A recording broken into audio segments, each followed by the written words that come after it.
জগৎ বিখ্যাত ওলিয়ে কামেল ও বাবা খাজা কুতুবউদ্দিন বখতিয়ার কাকি ইন্তেকালের আগে তার সন্তানদেরকে কাছে ডাইকা বলতেছে, রে সন্তান, আমার মন বলে আমার রবের ডাকে সাড়া দেওয়ার সময় আমার একেবারে নিকটে চলে এসেছে।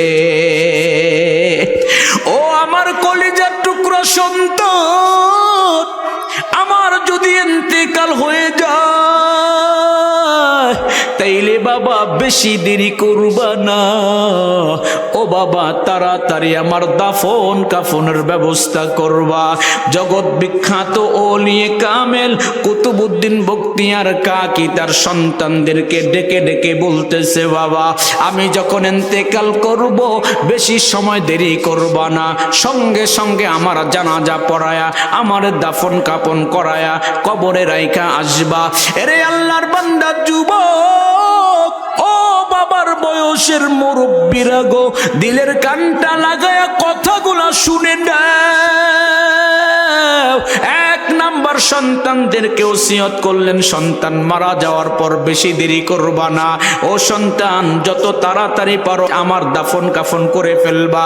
তবে সন্তান, আমার ইন্তেকালের কথা শুনে এই ভারতবর্ষের হাজার হাজার লক্ষ লক্ষ আলেম ওলামা জমা হয়ে যাবে আমার জানাজা অংশগ্রহণ করার জন্য।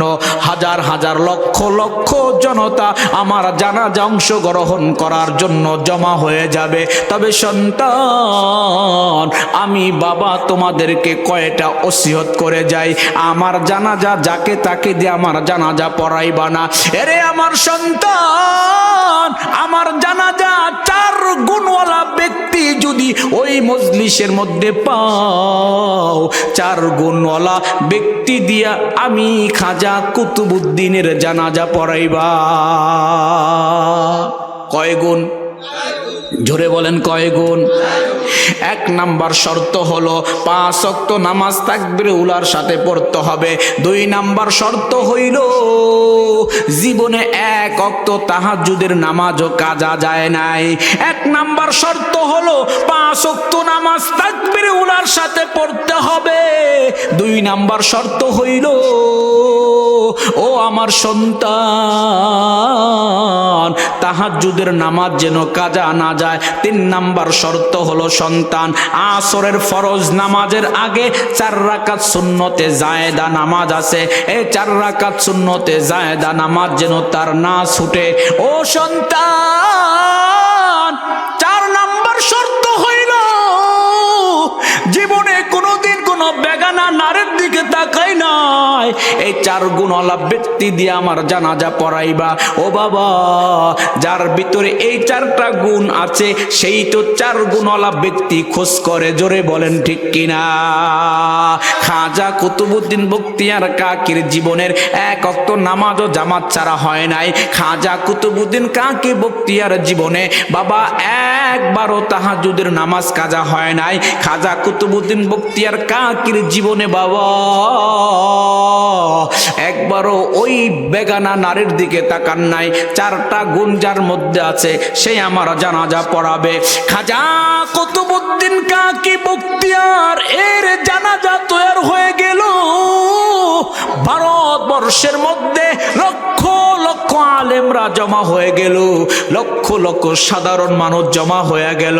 তার সন্তান বাবার লাশের কাছে দাঁড়ায় বলতেছে, হে উপস্থিত জনগণ শোনেন, আমার বাবা 4টা ওসিয়ত করে গেছেন। আমার বাবার জানাজা যাকে তাকে দিয়ে পড়ানো যাবে না, 4 গুণওয়ালা ব্যক্তিকে দিয়ে আমার বাবার জানাজা পড়াতে হবে। একটা একটা করে সব গুণগুলা বললেন। এবার সমস্ত আলেমদের মাথা নিচু হয়ে গেল, কারণ কারো জীবনে 4টা গুণ স্বয়ং সম্পূর্ণভাবে পাওয়া যায় না। এ বাবা, আসরের সময় একেবারে চলে গেল, মাগরিবের সময় একেবারে নিকটবর্তী চলে আসলো। এরে আল্লাহর বান্দা, গোটা ময়দান নীরব নিস্তব্ধ হয়ে গেল। মানুষগুলা নীরব নিস্তব্ধ হয়ে আছে, কেউ কোনো কথা বলেন না। আবারও খাজা কুতুবউদ্দিন বখতিয়ার কাকির সন্তান ডাক দিয়ে বলে, আছো কি কেউ আমার বাবার জানাজা পড়ে দিতে? জানাজা পড়া হবে না, বিনা জানাজা আমার বাবার কবরটা দেওয়া হবে, আমার বাবাকে কবরে রাখা হবে। এবার বাবা দূর, বহু দূর, একেবারে পেছন থেকে একজন আল্লাহর বান্দা রুমাল দিয়ে মাথার চেহারাটা ঢেকে মানুষের ভিড় ঠেলে ঠেলে আল্লাহর একজন বান্দা সামনে আইসা দাঁড়াইলো। ওই আল্লাহর বান্দা সামনে আইসা দাঁড়াইবার পর খাজা কুতুবউদ্দিনের বাবা মাথার দিকের কাপড়ের কাপড়টা খুলে ফেললেন। মাথার দিকের কাপড়ের কাপড় খোলার পর খাজা কুতুবউদ্দিনের কপালের মধ্যে একটা চুমু খাইলেন। চুমু খায়া চোখের পানি ফালাইয়া বলতেছে, কুতুবউদ্দিন তুমি আমার কেমন সর্বনাশ করলা, আমার 4টা আমলের কথা আমার স্ত্রীও পর্যন্ত জানি না, আজকে তুমি গোটা ভারতবর্ষের সমস্ত মানুষকে প্রকাশ করে দিলা। ওরে আল্লাহর বান্দা, ওই ব্যক্তি কোনো আলেমও নয়, ওই ব্যক্তি বাবা জংলার কোনো সাধক নয়, ওই ব্যক্তি খানকার কোনো পীর নয়, ওই ব্যক্তি হলেন বাবা তৎকালীন রাষ্ট্রনায়ক শামসুদ্দিন আলতামাস। উনি হলেন একজন রাষ্ট্রনায়ক, রাষ্ট্র পরিচালনা করতেন। ওরে আল্লাহর বান্দা, ওই শামসুদ্দিন আলতামাস ওই জানাজার সামনে দাঁড়ায়া উপস্থিত জনগণকে ডাক দিয়ে বলেন, হে উপস্থিত জনগণ, যেই 4টা গুণের কথা খাজা কুতুবউদ্দিন বখতিয়ার বলে গেছেন, ওই 4টা গুণ আমার মধ্যে আছে। আমি এক ওয়াক্ত ফরজ নামাজ জামাত ছাড়া পড়ি নাই, আমার জীবনে একবারও তাহাজ্জুদের নামাজ কাজা হয় নাই, আমার জীবনে একবারও আসরের ফরজ নামাজের পূর্বের 4 রাকাত সুন্নত কাজা হয় নাই, আমার জীবনে আমি কোনো বেগানা মহিলার দিকে তাকাই নাই। এই 4টা গুণ আমার মধ্যে আছে। ওরে আল্লাহর বান্দা, এই 4টা গুণ যদি আমার সমাজের যুবকেরা যদি অর্জন করতে পারে, আমার সমাজের যুবকেরা আল্লাহর ওলি হয়ে যেতে পারে। জোরে বলেন ঠিক কিনা? 1 নাম্বার গুণ হলো 5 ওয়াক্ত নামাজ জামাতের সাথে পড়া, 2 নাম্বার গুণ হলো গভীর রাতে তাহাজ্জুদের নামাজ পড়া, 3 নাম্বার গুণ হলো আসরের ফরজ নামাজের পূর্বের 4 রাকাত সুন্নত নামাজ পড়া, 4 নাম্বার গুণ হইল বাবা কোন বেগানা নারীর দিকে না তাকানো। ওরে আল্লাহর বান্দা, এই 4টা উপদেশ জীবনে যদি আপনি আমি প্রতিষ্ঠিত করতে পারি, আপনার আমার ঠিকানা হবে আল্লাহর জান্নাত। ও আল্লাহর বান্দা, বাবার বয়সের মুরব্বীরা ভালো করে কথাগুলা শুনিয়া নেন গো বাবা। ও বাবা, সন্তান চাকরি করে, প্রতি মাসে স্যালারি দিলেই সন্তানের প্রতি আপনি বড় খুশি হয়ে যান। জোরে কোন ঠিক কিনা? ওই সন্তানটা যদি ফজরের সময় মসজিদেও না যায়, সন্তানকে আপনি কিছুই বলেন না, কারণ কি? কারণ কি? কয় সন্তান প্রতি মাসে আমাকে বেতন পেয়ে তার স্যালারি আমার হাতে পৌঁছাইয়া দেয়, 1 টাকা এদিক সেদিক করে না। এই জন্য সন্তান ফজরের নামাজটা না পড়লো বাবাই কিছু বলে না। মসজিদের ইমাম সাহেব বলে, ও হাজি সাহেব, আপনি তো মসজিদে আসলেন, কত সুন্দর করে ফজরের নামাজটা আদায় করলেন, কিন্তু আপনার ঘরে যে একটা যুবক সন্তান, ওই সন্তানের উপরেও নামাজটা ফরজ হয়েছে। ও হাজি সাহেব, আপনার সন্তানটাকে নামাজ পড়ার আদেশ করা দরকার আছে না নাই? হাজি সাহেব বলতেছে, ও ইমাম সাহেব, আমার ছেলেটার বয়স কম, ছোট মানুষ, অনেক রাত্রের সময় ঘুমিয়েছে, এখন যদি ঘুম থেকে জাগায়া ফজরের নামাজটা পড়াই, তাইলে আমার সন্তানের চেহারা খারাপ হয়ে যাবে, আমার সন্তানের শরীরটা দুর্বল হয়ে যাবে। এই জন্য হাজি সাহেব আপনার সন্তানকে আপনি ঘর থেকে জাগাইলেন না নামাজের জন্য। ও হাজী সাহেব, ও হাজী সাহেব, ও নামাজি সাহেব, ভালো করে কথাগুলা শুনিয়া নেন রে বাবা। আপনার সন্তানটার অল্প বয়স, নামাজ পড়লে সন্তানের চেহারা ভেঙ্গে যাবে, শরীরটা দুর্বল হয়ে যাবে। এই জন্য আপনি কি করলেন? সন্তানকে নামাজের জন্য জাগাইলেন না। এবার আমি আপনাকে একটা প্রশ্ন করি হাজী সাহেব, ভালো করে উত্তরটা দিবেন। আপনার সন্তানটা ঘরে ঘুমায়া রইল, আপনার সন্তানটা ঘরে ঘুমায় আছে, ফজরের নামাজটা পড়ে আপনি ঘরের মধ্যে প্রবেশ করলেন, ওই সময় দেখতেছেন আপনার ঘরে ধাউ ধাউ করে আগুন জ্বলতেছে। এবার বলেন, আপনি কি আপনার সন্তানকে ঘর থেকে জাগাইবেননি? কেন জাগাইবেন?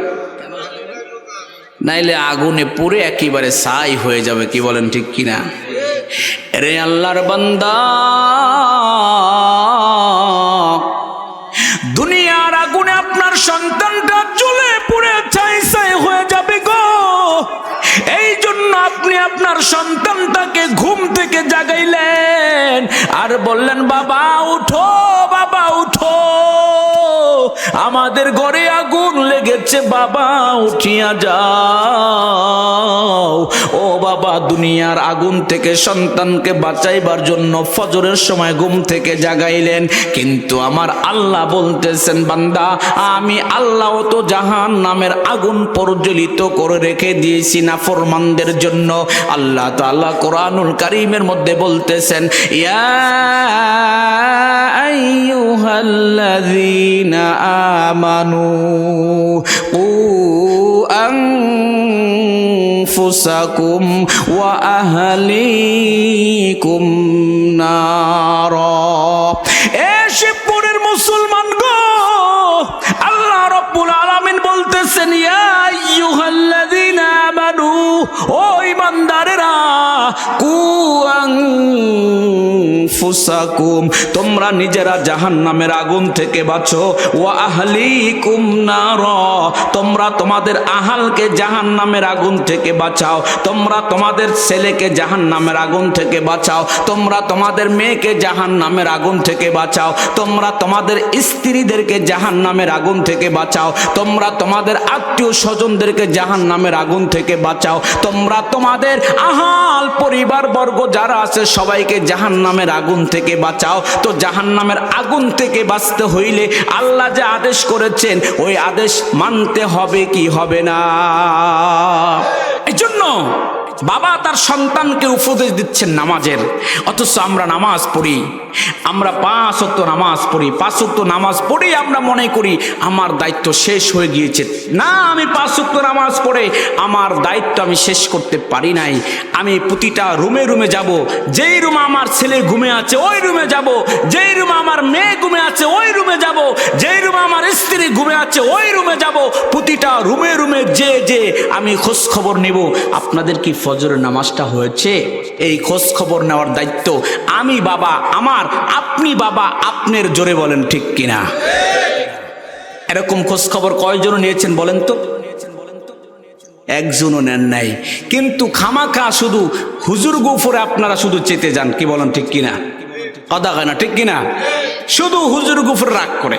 আলেমরাই হচ্ছেন সঠিক পথ দেখাইবার একমাত্র মাধ্যম। কি বলেন ঠিক কিনা? আজকে ওই আলেমদেরকে কথায় কথায় গালি দেয়, আলেমদেরকে কথায় কথায় বেইজ্জত করে, আলেমদের সাথে যা তা কথা বলে, কোনো চিন্তা ভাবনা করেও বলে না। এইরকম মুসলমান সমাজে আছে না নাই? এই দেশে যারা হুজুর দেখলে জাগো মাথা গরম হয়, আমি তাদেরকে বলি তারা কোনো মা বাবার বৈধ সন্তান নয়। আসতে বলেন কেন? জোরে বলেন। তারা মা বাবার বৈধ সন্তান। হুজুর দেখলে মাথা গরম হবে মানে আপনার বাবা মারা গেলে জানাজা পড়ায় কে? আস্তে কথা কয়। আপনার মা মারা গেলে জানাজা পড়ায় কে? একটু জোরে বলেন। জানাজা পড়ায় কে?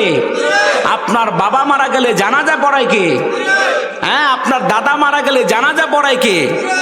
আপনার সন্তান যদি অসুস্থ হয় জারপুক করে কে? এরপর হুজুররাই খারাপ, হুজুর দেখলেই মাথা গরম হয়। আহ, পোড়া কপাল মুসলমান গো, এই কথা যদি কোনো হিন্দু বৌদ্ধ খ্রিস্টানের বাচ্চা বলতো তাইলে আমি মুসলমান হয়ে আমাকে আমি বুঝ দিতে পারতাম। কিন্তু আজকে মুসলমান হয়ে, মুসলমানের বাচ্চা হয়ে এই দেশের আলেম ওলামাদের বিরুদ্ধে কথা বলে, ইসলামের বিরুদ্ধে কথা বলে, কোরআনের বিরুদ্ধে কথা বলে। জোরে বলেন ঠিক কিনা? আমি বলবো ওরা শুধু নামেই মুসলমান, ওদের গোটা শরীরের মধ্যে মুনাফিকি ভরা। জোরে বলেন ঠিক কিনা? আস্তে বলেন কেন? জোরে বলেন ঠিক কিনা? শুধু নামেই মুসলমান। যেই মুসলমান আলেম দেখলে তার মাথা গরম হবে, তার চোখ বড় হবে, ও নামে মুসলমান হতে পারে কিন্তু অপ্রকৃতভাবে মুসলমান নয়। কথা বলেন না কেন? আস্তে বলেন কেন? জোরে বলেন ঠিক কিনা? প্রিয় ভাইয়ের আমার, আজকে সত্য কথা বলে যায়, যদি আপনারা মানতে পারেন অথবা না পারেন। আপনার মাথার টুপি উঠেছে আমার মতো একজন হুজুরের মেহান্নতের কারণে। আস্তে কথা বলে। আপনার চেহারার মধ্যে দাড়ি উঠেছে আমার মতো একজন হুজুরের মেহান্নতের কারণে। আপনার গায়ে লম্বা জামা উঠেছে আমার মতো একজন হুজুরের মেহান্নতের কারণে। আপনার ছেলে হাফেজ হয়েছে আমার মতো একজন হুজুরের মেহান্নতের কারণে। আপনার ছেলে আলেম হয়েছে আমার মতো একজন হুজুরের মেহান্নতের কারণে। জোরে বলেন ঠিক কিনা?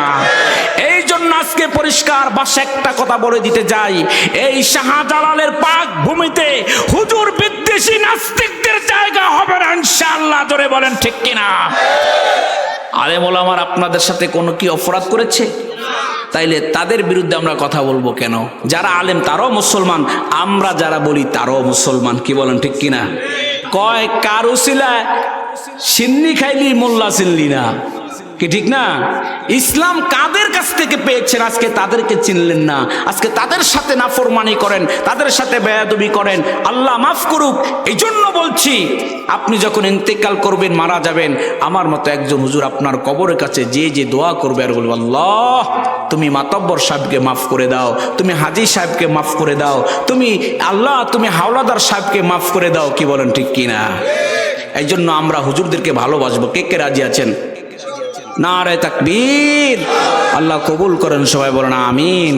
এরে আল্লাহর বান্দা, এই জন্য হযরতে লোকমান তার সন্তানগুলাকে বলতেছেন, ইয়া বুনাইয়া আকিমিস সালাহ, ও আমার সন্তানেরা, তোমরা দুঃখে থাকো অথবা সুখে থাকো, খেয়ে থাকো অথবা না খেয়ে থাকো, সদা সর্বদাই ও সন্তান তোমরা নামাজ কায়েম করো। এরে আল্লাহর বান্দা যুবক, ও শিবপুরের মুসলমান গো, আজকে যদি আমাদের সমাজে প্রতিটা ঘরে ঘরে যদি নামাজ থাকতো বাবা, আমাদের সমাজে সন্ত্রাসী থাকতো না, আমাদের সমাজে চাঁদাবাজি থাকতো না, আমাদের সমাজে জোর জুলুম থাকতো না, আমাদের সমাজে মদ গাঁজা থাকতো না, আমাদের সমাজে ইয়াবা হিরোইন থাকতো না, আমাদের সমাজে মুসলমান হয়ে আরেক মুসলমানের গলায় দিনে দুপুরে ছুরি চালাইতে পারতো না। কি বলেন ঠিক কিনা? ওরে আল্লাহর বান্দা, ভালো করে কথাগুলা বুঝে নাও। আল্লাহ বলতেছেন, ইন্নাস সালাতা তানহা আনিল ফাহশাই ওয়াল মুনকার। আল্লাহ রাব্বুল আলামিন বলেন, হে ঈমানদার মহিলারা, আল্লাহ বলেন হে ঈমানদার পুরুষেরা, আল্লাহ বলেন হে ঈমানদার মহিলারা, আল্লাহ বলেন হে ঈমানদার যুবকেরা, আল্লাহ বলেন হে ঈমানদার যুবতীরা, শোনো, নিশ্চয়ই নামাজ প্রতিটা মানুষকে কুকর্ম অশ্লীল কাজ থেকে ফিরায়। কিসে ফিরায়? কিসে ফিরায় বলেন না সবাই? নামাজে ফিরায়। 4 ওয়াক্তের মুসল্লি পাওয়া যাবে, ফজরের সময় হেরিকেন দিয়েও মুসল্লি খুঁজে মসজিদে পাওয়া যায় না। কি বলেন ঠিক কিনা? তবে আল্লাহ রসুল বলছেন, মুনাফিকের জন্য ফজরের নামাজটা জামাতে পড়া সবচেয়ে বড় কষ্টকর। এই জন্য আমরা মউত পর্যন্ত মুনাফিকের খাতায় নাম লাগাইতে চাই না। আমরা মরণ পর্যন্ত আমরা মুসলমানের খাতায় নাম লেখাবো, আমরা মুমিনের খাতায় নাম লেখাবো, আমরা একজন 5 ওয়াক্ত নামাজের খাতায় নাম লেখাবো। আমরা রাসূলের হাদিস মোতাবেক অনুযায়ী মুনাফিকের খাতায় নাম লিখিয়ে হাসরের ময়দানে আল্লাহর আদালতে উঠতে চাই না। কি বলেন ঠিক কিনা? যত বড় কষ্ট হোক না কেন, 5 ওয়াক্ত নামাজ আমরা কোথায় গিয়ে পড়বো? একটু সবাই আওয়াজ করে বলেন, কোথায় গিয়ে পড়বো? কষ্ট হচ্ছে কি আপনাদের? প্রিয় ভাইরা, আজকে নামাজের আলোচনা এখন আমাদের সমাজে নাই বললেই চলে, কি বলেন ঠিক কিনা? নামাজ নিয়ে এখন কথা নাই আমাদের সমাজে, অথচ নামাজ ফরজ করে দিয়েছেন কে? জোরে বলেন, কে ফরজ করে দিয়েছেন? এরে আল্লাহর বান্দা, ভালো করে শুনিয়া নেন। আল্লাহর নবী বলেন, আউয়ালু মা ইউহাসাবু বিহিল আবদু ইয়াউমাল কিয়ামাতিস সালাহ। আল্লাহর নবী বলেন, ও আমার উম্মতেরা গো, তোমরা ভালো করে শুনে নাও, কিয়ামতের ময়দানে কে কোন বংশের সেই কথাটা আল্লাহ কিয়ামতের ময়দানে জিজ্ঞাসা করবেন না। সর্বপ্রথম আল্লাহ রাব্বুল আলামিন আপনার আমার কাছ থেকে নামাজের হিসাবটাই আগে নিয়ে নিবেন। কিয়ামতের ময়দানে আল্লাহ এই কথা জিজ্ঞাসা করবেন না, তুমি কোন দল করতা, তুমি বিএনপি করতা না আওয়ামী লীগ করতা, তুমি চরমনাই করতা না সারসিনা করতা, তুমি তাবলিগ করতা না উজানি করতা। কিয়ামতের ময়দানে এই কথা আমার আল্লাহ জিজ্ঞাসা করবেন না। আমার নবী বলেন, আউয়ালু মা ইউহাসাবু বিহিল আবদু ইয়াউমাল কিয়ামাতিস সালাহ। আমার আল্লাহ ডাক দিয়া কয়, ও নবী, কিয়ামতের ময়দানে আমি আপনার প্রত্যেকটা উম্মতের কাছ থেকে সর্বপ্রথম নামাজের হিসাবটা নিব। ও আমার যুবক ভাই, বাবার বয়সের মুরব্বীরা গো, ও পর্দার আড়ালের আম্মা জানেরা, আজকে নামাজের সাথে আমাদের সম্পর্ক নাই। জোরে বলেন ঠিক কিনা? অথচ আমরা কাদের সাথে সম্পর্ক করলাম শুনিয়া নেন। যারা কবর পর্যন্ত যাবে, এরপরে আর ফিরেও আমার দিকে তাকাবে না। জোরে বলেন ঠিক কিনা? আমার সম্পর্ক আমার সন্তানের সাথে, আমার সম্পর্ক আমার স্ত্রীর সাথে, আমার সম্পর্ক আমার বন্ধু বান্ধবের সাথে, আমার সম্পর্ক আমার আত্মীয় স্বজনের সাথে, কিন্তু নামাজটা আমার সাথে কবরে যাবে, নামাজটা আমার সাথে ফুল ছেড়াতে যাবে, নামাজটা আমার সাথে মিজানে যাবে, নামাজটা আমাকে আল্লাহর জান্নাতে রাহবারি করে পৌঁছাইয়া দিবে। ওই নামাজের সাথে আমাদের সম্পর্ক ভালো নাই। জোরে বলেন ঠিক কিনা? প্রিয় ভাইরা, এই জন্য নামাজটা আমাদের লাগবে। জোরে বলেন ঠিক কিনা? অথচ মায়ার নবী হাদিসের মধ্যে বলতেছেন, উম্মত, আমার কোন উম্মত যদি এশারের নামাজটা জামাতে পড়লো, এশারের নামাজটা জামাতে পড়ে আমার উম্মত ঘুমায়া গেল, আমার উম্মত সারা রাত সুন্দর করে ঘুমালো, ফজরের সময় যখন মুয়াজ্জিন ডাক দেয়, আসসালাতু খায়রুম মিনান নাওম, ফজরের সময় যখন মুয়াজ্জিন ডাক দেয়, হে আল্লাহর বান্দা ওঠো, ঘুম হইতে নামাজ উত্তম। এই যে বান্দা আরামের বিছানা ত্যাগ করলো, এই যে বান্দা দামি কম্বল ত্যাগ করলো, এই যে বান্দা দামি দামি বিছানা ত্যাগ করে দিল, মায়ার নবী বলতেছেন ওই লোকটা এশার নামাজটা জামাতে পড়ে ঘুমায়া গেল, আবার ফজরের সময় মুয়াজ্জিনের আজান শোনার সাথে সাথে ঘুম থেকে উঠলো, ঠান্ডা পানি দেয়া উজু করে বান্দা টুকটুক করে হাঁটি হাঁটি পা পা করে ফজরের নামাজটা জামাতে পড়লো। আল্লাহর নবী বলেন, গোটা রাত্র নফল ইবাদত করার সওয়াব আল্লাহ ওই নামাজির আমল নামায় লিখে দেয়। আরো জোরে বলেন সুবহানাল্লাহ। এ শিবপুরের মুসলমানের আওয়াজ এত আস্তে, এটা মানতে পারি না। সবাই জোরে বলেন সুবহানাল্লাহ। প্রিয় ভাইরা, এজন্য আমার শেষ নিঃশ্বাস ত্যাগ করার আগ মুহূর্ত পর্যন্ত এক ওয়াক্ত নামাজও ছাড়বো না। কারা কারা রাজি আছেন দুটো হাত জায়গা আল্লাহকে দেখান। নারায়ে তাকবীর, নারায়ে তাকবীর। আল্লাহ সবাইকে কবুল করেন, সবাই বলেন আমিন। নাকি হাত উঠান পর্যন্তই শেষ? হাত উঠান পর্যন্তই শেষ নাকি? নাকি ইনশাল্লাহ আমরা নামাজ পড়বো? নামাজের কথা বলাতে অনেক মুসল্লি একটু উঠা বসা করতেছে, কি ঠিক না? ও ভাই, আপনি ফুটবল যখন খেলা দেখেন তখন ঘন্টার পর ঘন্টা বসে থাকেন, কিন্তু ওয়াজ মাহফিলে 1-1.5 ঘন্টা বসে থাকার সৌভাগ্য নসিব আমাদের হয় না। এরকম পোড়া কপাল মুসলমান আছে না নাই? ভাই এখানে বসবেন, যদি কথাগুলো দামি হয়, দরকারি হয়, তাইলে কথা আপনার প্রতিটা কথা আপনার আমল নামায় সব লেখা হবে। জোরে বলেন ঠিক কিনা? কিন্তু আপনি যে ফুটবল খেলা দেখেন, আপনি যে ক্রিকেট খেলা দেখেন, সেখানে সব হবে, কোনো আলেম কি বলতে পারবে? আর আজকে আমরা ওয়াজ মাহফিলে বসলি 1-2 2 ঘন্টা সর্বোচ্চ আধা ঘন্টা বসার পরে আমাদের আপনার মাজা ব্যথা করে, আমাদের কোমর ব্যথা করে, বৈশা থাকতে কষ্ট হয়, ঠান্ডা লাগে, আমরা উঠা বসা করি। কি বলেন ঠিক কিনা? আসলে প্রকৃত যারা ইমানদার তারা কোনো দিনই মজলিস থেকে জরুরত ছাড়া উঠা বসা করে না। আসতে বলেন কেন? জোরে বলেন ঠিক কিনা? প্রিয় ভাইরা, এই জন্য নামাজটা লাগবে কি লাগবে না? আল্লাহ তাআলা আমাদেরকে নামাজ সম্পর্কে কোরআনে বলতেছেন, ওয়াস্তাঈনু বিস-সাবরি ওয়াস-সালাহ।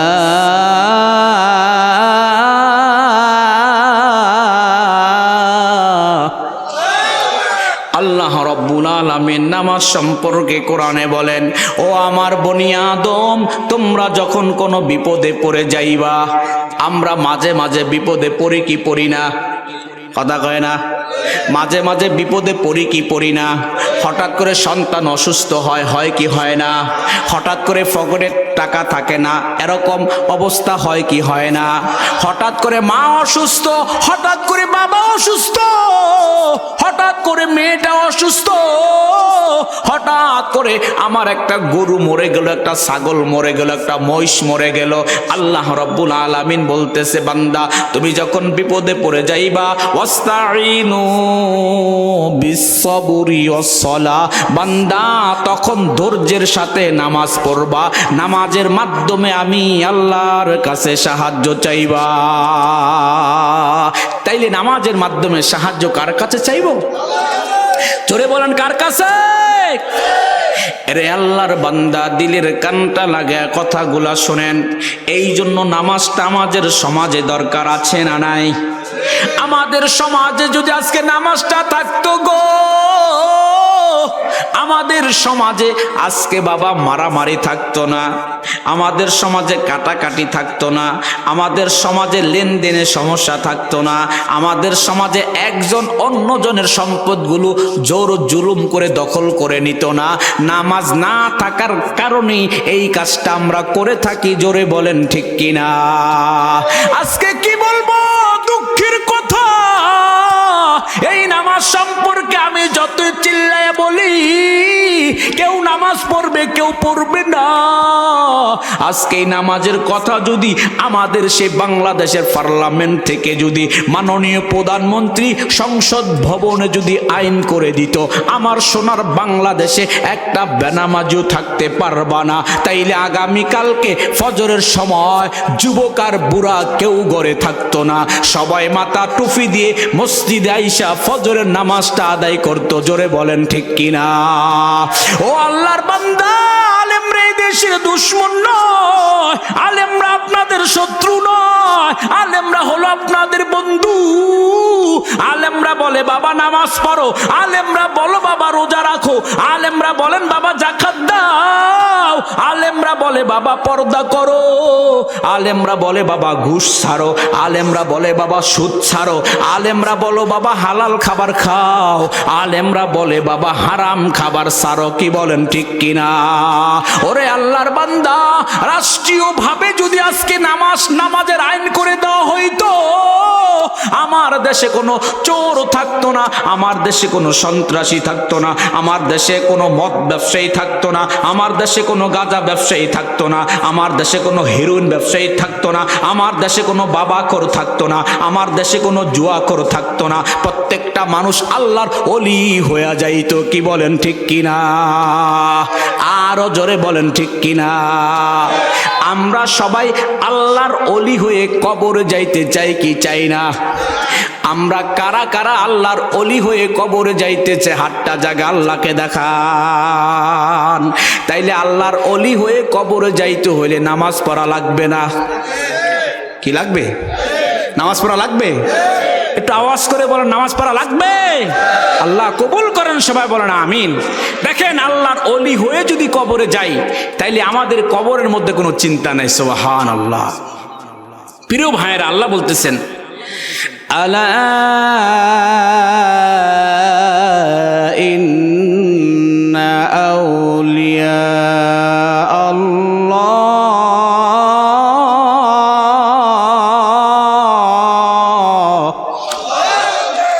আরো জোরে বলেন আল্লাহু আকবার।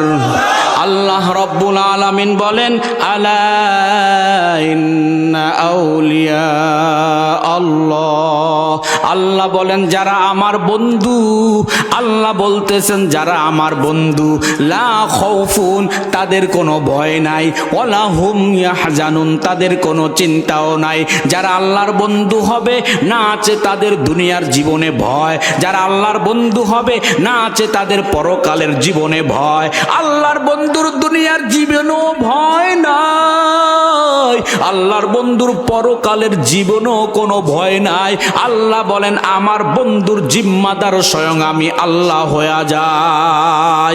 ওরে আল্লাহর বান্দা যুবক, এই জন্য বাবা তোমাদেরকে বলে যায়, আল্লাহ বলেন আলা ইন্না আউলিয়া আল্লাহ, আল্লাহ বলেন যারা আমার বন্ধু হবে, লা খাউফুন, আমি আল্লাহ বলছি তাদের কোনো ভয় নাই, ওয়ালা হুম ইয়াহজানুন, আমি আল্লাহ বলছি তাদের কোনো চিন্তা নাই। এই জন্য আমরা নামাজ পড়ার মাধ্যমে আল্লাহর বন্ধু হব, জোরে বলেন ঠিক কিনা? আমরা রোজা রাখার মাধ্যমে আল্লাহর বন্ধু হব, জোরে বলেন ঠিক কিনা? আমরা দান সদকা করার মাধ্যমে আল্লাহর বন্ধু হব, আমরা পর্দা করার মাধ্যমে আল্লাহর বন্ধু হব, আমরা হুন্না লিবাসুত তাকওয়া, আমরা আল্লাহর ভয়ের পোশাক পরিধান করার মাধ্যমে আমরা আল্লাহর বন্ধু হব, জোরে বলেন ঠিক কিনা? প্রত্যেকটা ইমানদার মুত্তাকি যদি বাবা এই শরীরের মধ্যে হুন্না লিবাসুত তাকওয়া, প্রত্যেকটা ইমানদার মুত্তাকি যদি বাবা নিজের শরীরের মধ্যে যদি বাবা তাকওয়ার পোশাক লাগাইতে পারতো গো, একটা মুসলমানের দ্বারাও আল্লাহর নাফরমানি হওয়া সম্ভব হইতো না। তাকওয়ার পোশাক নাই, এই জন্য বাবা যা ইচ্ছা তাই করো, জোরে বলেন ঠিক কিনা? অথচ আমার আল্লাহ ডাক দিয়ে কে বান্দা, তোমার আজকে ক্ষমতা আছে, তোমার ক্ষমতা আছে বলেই তুমি যা ইচ্ছা তাই করো। ও বান্দা তোমার আজকে টাকা আছে, টাকা আছে বলেই তুমি যা ইচ্ছা তা করো। আমার আল্লাহ বলতেছেন বান্দা, টাকার গরমে যেই জমিনে দাঁড়ায় তুমি আমি আল্লাহর নাফরমানি করবা, ওই জমিন আমি আল্লাহর আদেশে একদিন তোমার সকল কুকর্মের কথা বলে দিবে। আল্লাহ রাব্বুল আলামিন বলতেছেন বান্দা শোনো, আল্লাহ তাআলা কত সুন্দর করে বলতেছেন রে বাবা, ভালো করে শুনিয়া নেন। আল্লাহ বলতেছেন বান্দা যেই জমিনে দাঁড়ায় আমি আল্লাহর নাফরমানি করবা, ওই জমিন তোমার বিরুদ্ধে আমি আল্লাহর আদালতে পরকালে সাক্ষ্য দিবে। ওরে বাবা যতই মানুষের আড়ালে তুমি লুকায়া লুকায়া আল্লাহর নাফরমানি করো, পৃথিবীর কেউ না দেখলেও কে দেখে আওয়াজ করে বলো।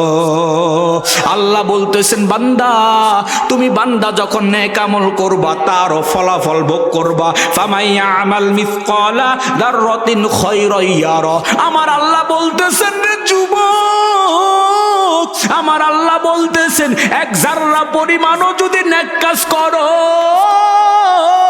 ওই এক যাররা নেক কাজের ফলাফল অবশ্যই তোমাকে ভোগ করতেই হবে।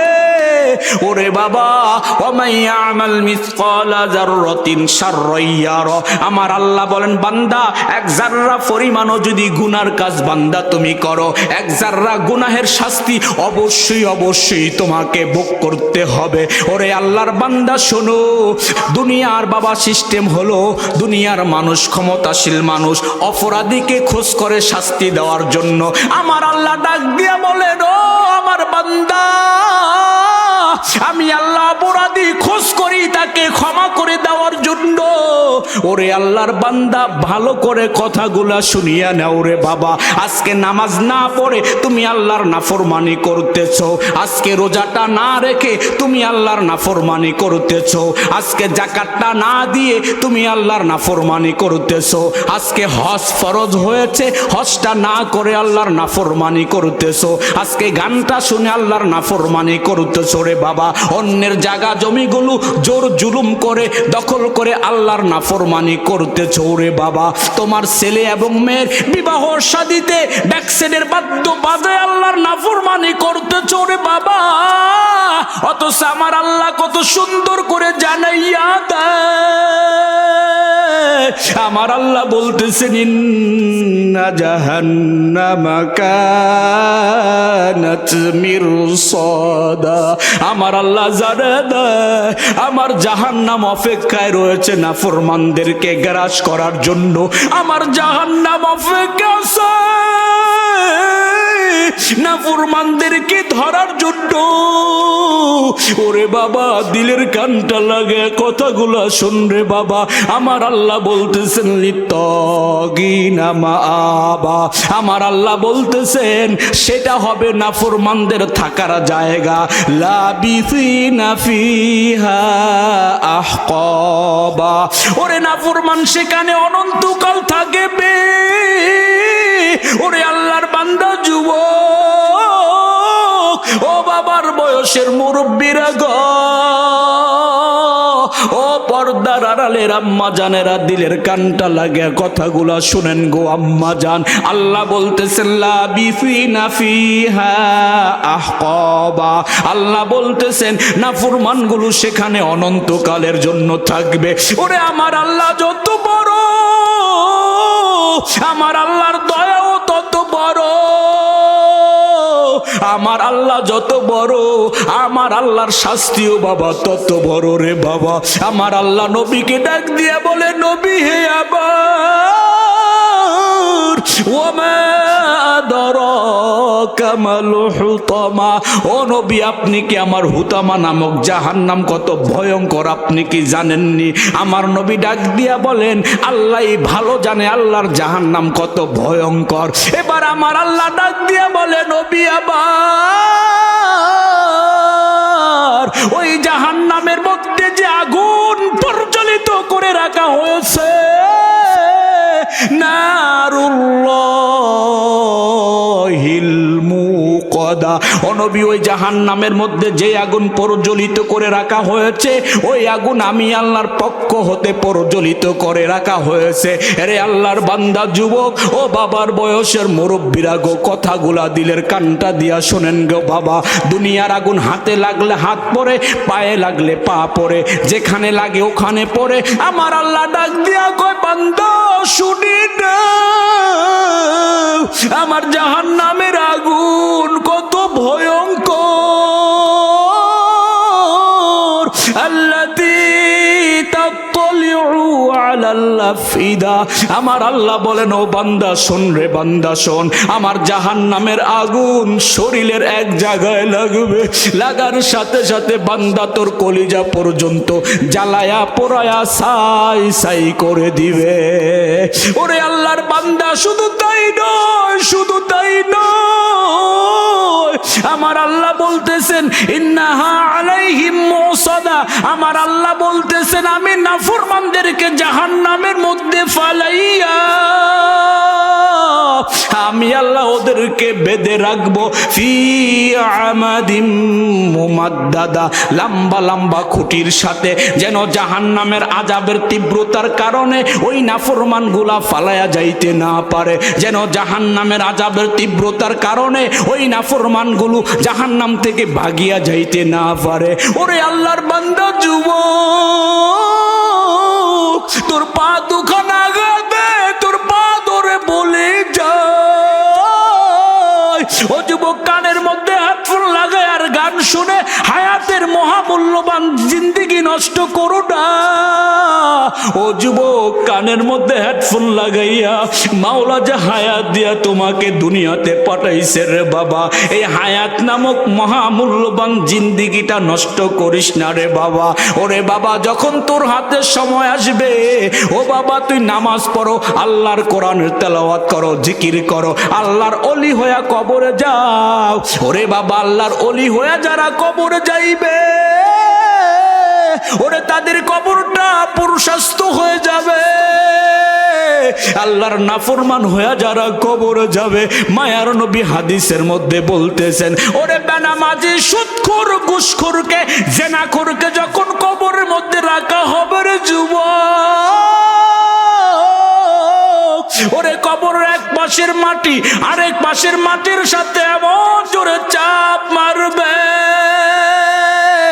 ওরে যুবক, এক ফাজরের হাড়গুলো অন্য পাজরের মধ্যে ঢুকে যাবে রে বাবা। ওরে বাবা, 70 থেকে 99টা সাপ পাঠায় দিবে রে কবরের মধ্যে। ওই সাপগুলো কবরের মধ্যে তোমাকে আমাকে পাশ মেরে যখন কামড়ান শুরু করে দিবে, ওরে বাবা, তোমার আমার শরীরের মধ্যে যখন বাবা প্যাঁচ মারবে রে বাবা, ওই সাপের প্যাঁচে তোমার আমার হাড়গোড় গুলো কটকট কটকট করে ভাঙতে শুরু করে দিবে। ওরে বাবা, তুমি আমি 1000 বার চিল্লাইলে কেউ চিল্লানি শুনবে না। দুনিয়ার কারো ঘরে যদি আগুন লাগে, চিল্লায় বলে আমার ঘরে আগুন লেগেছে, সাহায্য করো, আগুন নিভাইয়া দাও। ওরে বাবা, তুমি আমি এমন ঘরে যাইতেছি যেই ঘরে আগুন লাগলে 1000 বার চিল্লাইলেও কেউ শুনবে না। যেই ঘরে সাপ আইসা তোমাকে আমাকে বাবা ধ্বংসন করলে 1000 বার চিল্লাইলেও কেউ শুনবে না রে বাবা। ওই কবরে তোমাকেও যেতে হবে, আমাকেও যেতে হবে রে আল্লাহর বান্দা। মায়ার নবী বলতেছেন, নেককারের জন্য কবরটা হবে জান্নাতের টুকরা, বদকারের জন্য কবরটা হবে জাহান্নামের গর্ত। ও শিবপুরের মুসলমান গো, এই জন্য বাবা আপনি আমি নামাজটা পড়বো কার জন্য বলেন? নামাজ পড়বো আল্লাহকে রাজি খুশি করার জন্য, কারণ নামাজের মাধ্যমে বান্দার সাথে আল্লাহর মোলাকাত হয়ে যায়। জোরে বলেন ঠিক কিনা? আমার আল্লাহ কোরআনুল কারীমের মধ্যে বলেন, ফামান কানা ইয়ারজু লিকা রাব্বিহি ফালইআমাল আমালান সালিহা। আমার আল্লাহ বলতেছেন, রে বান্দা, যদি পরকালে আমি আল্লাহর সাথে দেখা করতে চাও, যদি পরকালে আমি আল্লাহর দিদার লাভ করতে চাও, তাইলে বান্দা তুমি নামাজ পড়ো, তাইলে বান্দা তুমি নেক আমল করো। ওরে ভোলার মুসলমান, নেক আমল ছাড়া পরকালে আল্লাহর সাথে বান্দার দিদার হবে না। আল্লাহর সাথে যদি দিদার করতে চাও, তাইলে বাবা নেক আমল করতে হবে রে বাবা। আমরা সবাই আল্লাহর সাথে পরকালে দিদার করতে চাই কি চাই না? সবাই চাই। তাইলে আল্লাহ বলছেন, ফামান কানা ইয়ারজু লিকা রাব্বিহি ফালইআমাল আমালান সালিহা। বান্দা, যদি আমি আল্লাহর সাথে পরকালে দিদার করতে চাও, তাইলে বান্দা তুমি নেক আমল করো। কি করতে বলছেন আল্লাহ? একটু সবাই আওয়াজ করে বলেন তো। আওয়াজটা আমার কানে আসতেছে না, সবাই একটু আওয়াজ করে বলেন তো। নেক আমল করা লাগবে কি লাগবে না? ও আল্লাহর বান্দা, ভালো করে শুনিয়া নেন রে বাবা, নামাজি ব্যক্তিকে সাহায্য করে কে? এ জোরে আওয়াজ করে বলেন, নামাজি ব্যক্তিকে সাহায্য করে কে? নামাজি ব্যক্তিকে সাহায্য করেন আমার আল্লাহ। নামাজি ব্যক্তির সম্মান যেমন দুনিয়া তো আমার আল্লাহ বাড়ায়া দিয়েছে, নামাজি ব্যক্তির সম্মান তেমন ভাবে আমার আল্লাহ আখিরাত বাড়ায় দিবে রে বাবা। এ আল্লাহর বান্দা, ভালো করে কথাগুলা শুনিয়া নেন গো বাবা।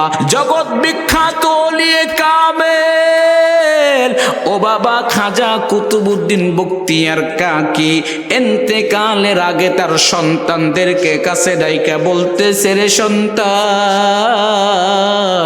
আমার মন বলে আমার রবের ডাকে সাড়া দেওয়ার সময় আমার একেবারে নিকটে চলে এসেছে। ও আমার কলিজার টুকরা সন্তান, আমার যদি ইন্তেকাল হয়ে যায়, তাইলে বাবা বেশি দেরি করবা না। ও বাবা, তাড়াতাড়ি আমার দাফন কাফনের ব্যবস্থা করবা। জগৎ বিখ্যাত ওলিয়ে কামেল কুতুবউদ্দিন বখতিয়ার কাকি তার সন্তানদেরকে ডেকে ডেকে বলতেছে, বাবা, আমি যখন ইন্তেকাল করব, বেশি সময় দেরি করবা না, সঙ্গে সঙ্গে আমার জানাজা পড়ায়া আমার দাফন কাফন করায়া কবরে রাইখা আসবা। এরে আল্লাহর বান্দা যুবক, ও বাবার বয়সের মুরব্বিরা গো, দিলের কানটা লাগায়া কথাগুলা শুনে নাও। এক নাম্বার, সন্তানদেরকে ওসিয়ত করলেন, সন্তান মারা যাওয়ার পর বেশি দেরি করবা না। ও সন্তান, যত তাড়াতাড়ি পারো আমার দাফন কাফন করে ফেলবা। তবে সন্তান, আমার ইন্তেকালের কথা শুনে এই ভারতবর্ষের হাজার হাজার লক্ষ জমা হয়ে যাবে আমার জানাজায় অংশগ্রহণ করার জন্য। হাজার হাজার লক্ষ লক্ষ জনতা আমার জানাজায় অংশগ্রহণ করার জন্য জমা হয়ে যাবে। তবে সন্তান, আমি বাবা তোমাদেরকে কয়টা ওসিয়ত করে যাই, আমার জানাজা যাকে তাকে দিয়ে আমার জানাজা পড়াইবা না। এরে আমার সন্তান, আমার জানাজা 4 গুণওয়ালা ব্যক্তি যদি ওই মজলিসের মধ্যে পাও, 4 গুণওয়ালা ব্যক্তি দিয়া আমি খাজা কুতুবউদ্দিনের জানাজা পড়াইবা। কয় গুণ? জোরে বলেন কয় গুণ? 1 নাম্বার শর্ত হলো 5 ওয়াক্ত নামাজ তাকবীরে উলার সাথে পড়তে হবে। 2 নাম্বার শর্ত হইল জীবনে 1 ওয়াক্ত তাহাজ্জুদের নামাজও কাজা যায় নাই। 1 নাম্বার শর্ত হলো 5 ওয়াক্ত নামাজ তাকবীরে উলার সাথে পড়তে হবে। 2 নাম্বার শর্ত হইল ও আমার সন্তান,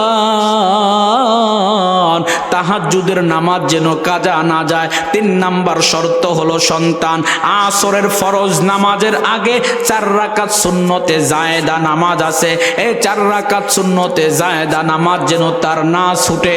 ও সন্তান, 4 নাম্বার শর্ত হইল জীবনে কোনোদিন কোনো বেগানা নারীর দিকে তাকাই নাই। এই 4 গুণওয়ালা ব্যক্তি দিয়ে আমার জানাজা পড়াইবা। ও বাবা, যার ভিতরে এই 4টা গুণ আছে সেই তো 4 গুণওয়ালা ব্যক্তি খোঁজ করে। জোরে বলেন ঠিক কিনা?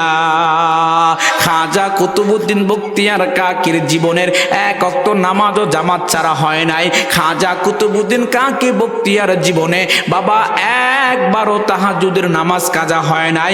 খাজা কুতুবউদ্দিন বখতিয়ার কাকির জীবনে বাবা একবারও ওই বেগানা নারীর দিকে তাকান নাই। 4টা গুণ যার মধ্যে আছে সেই আমার জানাজা পড়াবে। খাজা কুতুবউদ্দিন কাকি বখতিয়ার এর জানাজা তৈরি হয়ে গেল। ভারতবর্ষের মধ্যে লক্ষ লক্ষ আলেমরা জমা হয়ে গেল, লক্ষ লক্ষ সাধারণ মানুষ জমা হয়ে গেল। তার সন্তান বাবার লাশের কাছে দাঁড়ায় বলতেছে, হে উপস্থিত জনগণ শোনেন, আমার বাবা 4টা ওসিয়ত করে গেছেন। আমার বাবার জানাজা যাকে তাকে দিয়ে পড়ানো যাবে না, 4 গুণওয়ালা ব্যক্তিকে দিয়ে আমার বাবার জানাজা পড়াতে হবে। একটা একটা করে সব গুণগুলা বললেন। এবার সমস্ত আলেমদের মাথা নিচু হয়ে গেল, কারণ কারো জীবনে 4টা গুণ স্বয়ং সম্পূর্ণভাবে পাওয়া যায় না। এ বাবা, আসরের সময় একেবারে চলে গেল, মাগরিবের সময় একেবারে নিকটবর্তী চলে আসলো। এরে আল্লাহর বান্দা, গোটা ময়দান নীরব নিস্তব্ধ হয়ে গেল। মানুষগুলা নীরব নিস্তব্ধ হয়ে আছে, কেউ কোনো কথা বলেন না। আবারও খাজা কুতুবউদ্দিন বখতিয়ার কাকির সন্তান ডাক দিয়ে বলে, আছো কি কেউ আমার বাবার জানাজা পড়ে দিতে? না হয় আমার বাবার জানাজা পড়া হবে না, বিনা জানাজা আমার বাবার কবরটা দেওয়া হবে, আমার বাবাকে কবরে রাখা হবে। এবার বাবা দূর, বহু দূর একেবারে পেছন থেকে একজন আল্লাহর বান্দা রুমাল দিয়ে মাথাটা চেহারাটা ঢেকে মানুষের ভিড় ঠেলে ঠেলে আল্লাহর একজন বান্দা সামনে আইসা দাঁড়াইলো। ওই আল্লাহর বান্দা সামনে আইসা দাঁড়াইবার পর খাজা কুতুবউদ্দিনের বাবা মাথার দিকের কাপড়ের কাপড়টা খুলে ফেললেন। মাথার দিকের কাপড়ের কাপড় খোলার পর খাজা কুতুবউদ্দিনের কপালের মধ্যে একটা চুমু খাইলেন। চুমু খায়া চোখের পানি ফালাইয়া বলতেছে, কুতুবউদ্দিন, তুমি আমার কেমন সর্বনাশ করলা?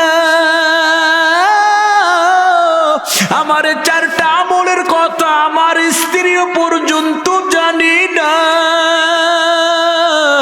আজকে তুমি গোটা ভারতবর্ষের সমস্ত মানুষকে প্রকাশ করে দিলা।